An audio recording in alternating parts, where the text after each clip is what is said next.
जानकारी देने वाले हैं। सिंह राशि वालों के लिए वर्ष 2025 प्रेम और वैवाहिक जीवन के लिए कैसा रहने वाला है? क्या साल 2025 आपके जीवन में प्रेम का सपना पूर्ण करेगा? साथ ही आपके मन में उठ रहे प्रश्नों के जवाब भी देंगे इसी वीडियो के माध्यम से। जो लोग लव एंड रिलेशनशिप में हैं उनके लिए यह वर्ष कैसा रहेगा? साथ ही आपके दाम्पत्य जीवन, वैवाहिक जीवन की क्या स्थिति रहने वाली है? जो लोग अपने एक्स का इंतजार कर रहे हैं, क्या उसके आने का कोई चांसेस बनता है?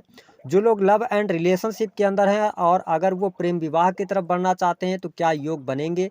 जो लोग अविवाहित हैं उनके लिए क्या स्थिति रहेगी? तो यह वीडियो बहुत ही डिटेल में रहने वाली है, आप इसे अंत तक जरूर देखिएगा। साथ ही इस वीडियो में हम आपको 3 महत्वपूर्ण ऐसे प्रैक्टिकल उपाय बताएंगे जिनको जानने के बाद आप चाहेंगे तो मनचाहे व्यक्ति को अपना बना सकते हैं, आकर्षित कर सकते हैं। तो चलिए वीडियो की शुरुआत करते हैं। उससे पहले यदि आप चैनल पर पहली बार विजिट कर रहे हैं तो चैनल को सब्सक्राइब कर लीजिएगा, नोटिफिकेशन बेल को ऑन कर लीजिएगा। इसके अतिरिक्त जब हम बात करते हैं सिंह राशि की, तो देखिए सिंह राशि या सिंह लगन के जो लोग होते हैं आपके जीवन में सदैव सूर्य का प्रभाव होता है। ऐसी स्थिति में मैंने ऐसे लोगों को बहुत ही अपने मान सम्मान के प्रति आप बहुत ज़्यादा सचेत रहते हैं। आपका जो नेचर होता है बॉसी नेचर होता है, ठीक है, आपके अंदर एनर्जी बहुत अच्छी होती है, आप कार्य को करना बहुत अच्छे तरीके से जानते हैं। और सिंह राशि वालों को ज़्यादातर मेरा एक्सपीरियंस ये रहा है कि ये नौकरी करते बहुत ज़्यादा मिलते हैं, या अगर ये बिजनेस करेंगे तो ये किसी के अंडर में रहकर काम नहीं करेंगे, मतलब अपने अंडर में बहुत सारे कर्मचारियों को रखते हैं। लेकिन जब हम प्रेम की बात करते हैं तो आप सिंह लग्न या सिंह राशि के होंगे तो प्रेम में धोखा अवश्य आपको मिलता है। आप कभी कभी ऐसी स्थिति बन जाती है कि आप जरूरत से ज्यादा, जिस भी व्यक्ति से आपको प्रेम होता है ना, उसको आप जरूरत से ज्यादा प्रेम दिखा देते हैं, जिसके कारण बस वो व्यक्ति आपको चीट अवश्य करता है। कहीं ना कहीं से प्रेम को लेकर आप नीरस अपने जीवन में जरूर हो जाते हैं। हाँ, अगर प्रेम संबंधों में आप हैं तो कई बार तो आपका डोमिनेटिंग नेचर भी बीच में आड़े आ जाता है, जिसकी वजह से आपके प्रेम संबंध जो होते हैं विच्छेदित हो जाते हैं। लेकिन देवगुरु बृहस्पति आपके पंचम भाव के मालिक होते हैं, तो जिस भी व्यक्ति से आप प्रेम करते हैं, जिस व्यक्ति से आप अट्रैक्ट होते हैं, तो सदैव उसमें आप जान की खोज करते हैं कि व्यक्ति कैसा है, व्यक्ति का रहन सहन कैसा है, स्वभाव कैसा है ना, उसका बैकग्राउंड क्या है। ऐसा मैंने देखा है सिंह लग्न और सिंह राशि वालों को। लेकिन जब वैवाहिक जीवन की बात करते हैं तो सामान्य तौर पर सिंह राशि वालों का वैवाहिक जीवन बहुत अच्छा मैंने नहीं पाया है अपने एक्सपीरियंस में। लेकिन आज हम बात करेंगे वर्ष 2025 आपके लिए प्रेम और वैवाहिक जीवन के लिए कैसा रहने वाला है। तो देखिए सिंह राशि वालों, सबसे पहले हम बात करेंगे कि आपके सप्तम स्थान से, जो कि सप्तम स्थान के मालिक बनते हैं शनिदेव, 29 मार्च 2025 तक 7वें भाव से गोचर करेंगे। राहु आपके अष्टम भाव में बने रहने वाले हैं, हालांकि 18 मई के बाद इनका ट्रांजिट होगा। अब देखें कि आपके लिए साल की शुरुआत विशेष तौर पर यदि देखा जाए तो वैवाहिक जीवन के लिहाज से अगर देखें तो उतार चढ़ाव वाला रहेगा, क्योंकि साल की शुरुआत से ही शनि का जो मूवमेंट है वह आपके अष्टम भाव की तरफ शनि जा रहे हैं। ऐसी स्थिति में जीवन साथी के साथ में मनमुटाव होना, कहीं न कहीं से एक दूसरे के बीच में गलतफहमी पैदा होना, जीवन साथी की हेल्थ को लेकर समस्याएं आपके सामने निकल कर आ सकती हैं। तो साल की शुरुआत बहुत अच्छी नहीं कही जा सकती। अगर देखा जाए तो विशेष तौर पर 21 जनवरी 2025 तक, 21 जनवरी के बाद मंगल की स्थिति आपके लिए चेंज होगी और मार्स आपके 11th हाउस में आ जाएंगे भाग्य स्थान के स्वामी होकर। तो यह टाइम 2 अप्रैल तक का आपके लिए अच्छा रहेगा, दाम्पत्य जीवन की स्थिति बेहतर रहने वाली है। लेकिन 29 मार्च को जब सैटर्न ट्रांजिट करेंगे और 2 अप्रैल के बाद पुनः एक बार नीचस्थ हो जाएंगे मंगल देव, फिर स्थितियां आपके लिए गड़बड़ हो सकती हैं। यानी कि अप्रैल और मई का महीना आपके दाम्पत्य जीवन में विच्छेदात्मक स्थिति बना सकता है, यानी डाइवोर्स की भी स्थिति बनेगी। उसका रीजन समझ लीजिए कि जैसे ही शनि सप्तम स्थान से अष्टम भाव की तरफ जाएंगे 29 मार्च को, और 29 मार्च से लेकर 18 मई तक शनि और राहु की युति बनने जा रही है, जिसके परिणाम स्वरूप थर्ड पर्सन के हस्तक्षेप के कारण या एक्स्ट्रा मैरिटल अफेयर के कारण, मार्ग से भटकने के कारण कहीं ना कहीं से आपके मैरिटल लाइफ में प्रॉब्लम ज़्यादा आने वाली है, या ससुराल पक्ष के लोगों के द्वारा। तो यहाँ पर ये जो टाइम है 2 अप्रैल 2025 से लेकर और 18 मई 2025 तक, इस पर थोड़ा सा सावधानी आपको ज़्यादा रखनी है, अथवा जीवन साथी के हेल्थ पर प्रॉब्लम आएगी।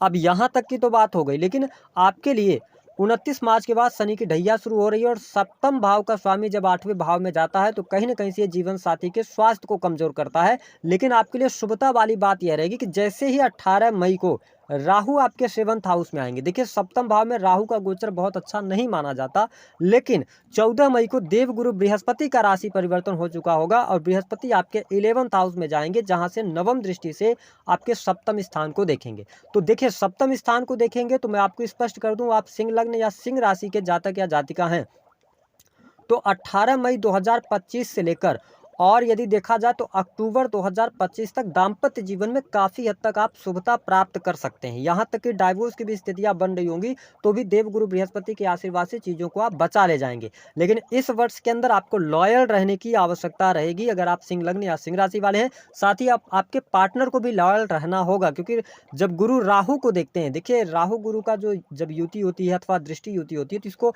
इनडायरेक्टली वे में अगर देखा जाए तो चांडाल योग का भी निर्माण हो रहा है। तो यहाँ पर थोड़ा सा आपके लिए मई से लेकर 18 मई से लेकर ठीक है, लेकिन एक टाइम आएगा जिस पे आपको सबसे ज़्यादा सावधानी रखनी है, वह है 18 अक्टूबर से लेकर और 4 दिसंबर का टाइम फ्रेम। इस टाइम फ्रेम के दौरान कहीं ना कहीं से मैरिटल लाइफ में ज़्यादा प्रॉब्लम आ सकती है। तो ओवरऑल अगर देखा जाए तो देखिए, शनि की ढैया का प्रारंभ हो रहा है और शनि का मूवमेंट जो है वह अष्टम भाव की तरफ है, राहु 7th हाउस की तरफ गोचर कर रहे हैं। तो मैं इस वर्ष को आपके दाम्पत्य जीवन के लिहाज से बहुत अच्छा नहीं देख रहा हूँ। इस वर्ष में अपने एग्रेशन को आपको कंट्रोल करना पड़ेगा। हाँ, आपके लिए खुशखबरी है, 2025 में आपका करियर बहुत अच्छा रहेगा, करियर में लाभ भी प्राप्त करेंगे, कुछ आपकी इच्छा पूर्ति होगी, साथ ही प्रमोशन मिलेंगे। लेकिन निजी जीवन में प्रॉब्लमेटिक साल यह रहने वाला है आपके लिए। जब हम प्रेम संबंधों की बात करते हैं तो जनवरी, फरवरी और मार्च का महीना प्रेम संबंध के लिहाज से बहुत ही शानदार रहने वाला है। आप अगर किसी व्यक्ति से मन ही मन प्रेम करते हैं तो आप उनको बता सकते हैं, उनसे आप कह सकते हैं। हाँ, जनवरी से लेकर और मार्च 2025 तक चीज़ें बहुत बढ़िया रहेंगी। अगर आप पहले से रिलेशनशिप के अंदर हैं तो भी परिस्थितियाँ आपके लिए बहुत बढ़िया रहने वाली हैं और आप अपने पार्टनर को लेकर एनर्जेटिक भी रहेंगे, आप अपनी एनर्जी भी लगाएंगे, क्योंकि मार्स पंचम भाव को देख रहे होंगे तो आप एग्रेसिव भी हो सकते हैं, ठीक है, पार्टनर को लेकर, लेकिन उसके प्रोटेक्टिव भी रहेंगे। लेकिन उसके बाद देखिए, जो अच्छा टाइम रहेगा प्रेम संबंधों के लिहाज से वो आपके लिए 18 मई से लेकर और 18 अक्टूबर 2025 तक रहेगा। इस टाइम फ्रेम के दौरान प्रेम संबंधों में किसी भी प्रकार की दिक्कत नहीं आएगी, जो भी गिले शिकवे थे वह भी दूर होंगे, है ना। क्या इस वर्ष में कोई विच्छेदात्मक स्थिति बनती है जो लोग लव एंड रिलेशनशिप में, ऐसी स्थिति नहीं बन रही है। थोड़ा आप एग्रेशन गुस्से पर कंट्रोल करेंगे तो चीज़ें आपके लिए बेहतर रहेंगी। लेकिन आपके लिए, आप अगर अपने एक्स की वापसी का इंतजार कर रहे हैं तो आपके लिए 18 मई से टाइम शुरू हो जाएगा, जहां से आपके एक्स की वापसी हो सकती है। आपका अगर संबंध विच्छेद हो गया था तो एक बार पुनः से रिश्ते को संजोने का आप प्रयास करेंगे तो उसमें आपको 18 मई से लेकर और 18 अक्टूबर के मध्य में सफलता प्राप्त हो जाएगी। साथ ही इस समय अवधि के दौरान प्रेम जीवन का आप भरपूर आनंद लेंगे, घूमने फिरने का भी कार्यक्रम बनाएंगे, पार्टनर के साथ में क्वालिटी टाइम स्पेंड करेंगे। अब बात ये आती है कि अगर आप लंबे समय से रिलेशनशिप में हैं और 2025 का इंतजार कर रहे थे आपको वैवाहिक बंधन में बंधने के लिए, यानी कि प्रेम को प्रेम विवाह में तब्दील अगर आप करना चाहते हैं तो आपके लिए जो समय रहेगा वो मई 2025 से ही शुरू होगा, क्योंकि देवगुरु बृहस्पति जैसे ही 11th हाउस में जाएंगे आपके 7th हाउस को देखेंगे और साथ ही पंचम भाव को भी देवगुरु बृहस्पति 7वीं दृष्टि से देखेंगे। तो यह योग बनेगा जब आप मई से लेकर अक्टूबर 2025 तक आपका प्रेम विवाह हो सकता है, ऐसी स्थिति आपके लिए बनती हुई नजर आ रही है। साथ ही एक आपको स्पष्ट कर दें कि केवल देवगुरु बृहस्पति की वजह से ही व्यक्ति का विवाह नहीं होता, राहु और केतु का जब भी गोचर सप्तम स्थान से होता है तो भी विवाह के योग बन जाते हैं। तो ऑलरेडी दो योग आपके लिए बन रहे हैं। राहु आपके 7th हाउस में चले जाएंगे 18 मई को, देवगुरु बृहस्पति ट्रांजिट करके आपके लाभ स्थान से, इच्छा पूर्ति के भाव से पंचम भाव के स्वामी होकर 11th हाउस में जाएंगे। तो आपकी इच्छा जो प्रेम को लेकर है वह इस वर्ष में जरूर पूर्ण होगी और आप वैवाहिक बंधन में बंधने वाले हैं। लेकिन जब तक कि राहु देव का गोचर सप्तम से रहेगा तो थोड़ा सा प्रॉब्लम तो आपके मैरिटल लाइफ में रहने वाली है। वही जब हम बात करते हैं कि आपके लिए संतान की क्या स्थिति रहेगी, देखिए जो नव दंपति हैं, सिंह लग्न अथवा सिंह राशि वाले हैं, जो संतान प्राप्ति का सपना देख रहे हैं, उनके लिए 15 मई 2025 से लेकर और 18 अक्टूबर तक का टाइम अच्छा रहेगा। संतान आप प्लान कर सकते हैं, फैमिली प्लान करना चाहते हैं, संतान का सुख मिलेगा। अगर आपकी संतान पहले से है तो इस वर्ष में संतान को लेकर कोई गुड न्यूज आपको जरूर प्राप्त होगी। संतान के शादी विवाह होने के भी योग दिखाई देते हैं, ठीक है, उनके करियर को लेकर ग्रोथ देखने को आपको मिलेगी। तो संतान के माध्यम से आपको इस वर्ष में खुशी और रिकॉग्निशन, मान सम्मान अवश्य प्राप्त होने वाला है, जो सिंह लग्न अथवा सिंह राशि के जातक या जातिका हैं। लेकिन अब हम आपके सवालों का जवाब दे देते हैं कि क्या आपका वैवाहिक जीवन इस वर्ष में कैसा रहेगा। देखिए इस वर्ष में वैवाहिक जीवन बहुत अच्छा नहीं रहेगा। दूसरी बात कि आपके लिए क्या प्रेम विवाह का योग बनेगा, बिल्कुल बनेगा। 15 मई से लेकर, हालांकि हम अगर देखें तो 18 मई से लेकर और 18 अक्टूबर तक का टाइम प्रेम विवाह के लिए अच्छा रहेगा। आपका प्रेम जीवन कैसा रहेगा? इस वर्ष में प्रेम जीवन साल के शुरुआत में थोड़ा बहुत विश्वास की कमी हो सकती है, लेकिन साल मिड से लेकर लास्ट तक बहुत अच्छा आपका प्रेम जीवन रहने वाला है। अब बात कर लेते हैं 3 उपायों के बारे में। क्या आपका एक्स वापिस आएगा? 15 मई के बाद आप ट्राई कीजिएगा तो आपको लाभ मिल जाएगा। अब बात कर लेते हैं देखिए 3 चीज़ों के बारे में। सबसे पहली बात कि सिंह लग्न या सिंह राशि के आप जातक हैं। वैसे भी मैंने जो सिंह राशि वालों को देखा है, हमेशा आप दूसरे लोगों को देने की चेष्टा रखते हैं, मदद करते हैं, हेल्पिंग नेचर होता है आपका। और लेकिन जब प्रेम की बात आती है, तो प्रेम में आप थोड़ा-सा पीछे रह जाते हैं। आप चीटिंग नहीं करते, लेकिन लोग आपके साथ ज़रूर चीट करते हैं। आप थोड़ा भावुकता के साथ में निर्णय लेते हैं। तो मैं आपको स्पष्ट कर दूँ कि सिंह राशि वालों, अगर किसी व्यक्ति के जाने का आप अभी भी गम लिए हुए बैठे हैं और आप अभी उस व्यक्ति के आने का इंतजार कर रहे हैं, तो मेरी तरफ से गोचर के आधार पर भी और सलाह ये रहेगी कि सिंह राशि वालों, दुनिया किसी के लिए रुकती नहीं है। आप किसी भी व्यक्ति का इंतजार मत कीजिए। जो व्यक्ति अगर एक बार आपसे दूर जा सकता है, तो उसकी गारंटी नहीं है कि दोबारा आने के बाद वापस ना जाए। तो आप थोड़ा-सा ऐसे लोगों को इससे दूरी बना लीजिए। आपके लिए करियर आ रहा है, करियर पर फोकस कीजिए। पहला तो ये चीज़ आप कीजिए। दूसरा कि आप वशीकरण, बहुत सारे लोग वशीकरण, तंत्र मंत्र, पूजा पाठ के नाम पर पूजा पाठ भी करा लेते हैं, पैसे भी दे देते हैं, लेकिन मनचाहा व्यक्ति आकर्षित नहीं होता।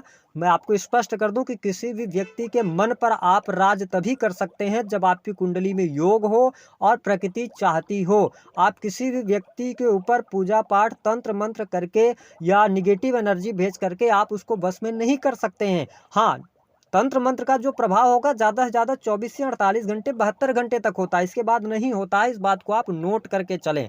तो प्रकृति आपको उसी व्यक्ति के साथ मिलाती है जो व्यक्ति आपके लिए इम्पोर्टेंट होता है, जिस व्यक्ति की वजह से आपके जीवन में कुछ अच्छा लिखा होता है। और जो व्यक्ति दूर चला गया, तो आप ये समझ के चलें कि वह व्यक्ति आपके लायक नहीं था, इसलिए प्रकृति ने उसको आपसे दूर कर दिया।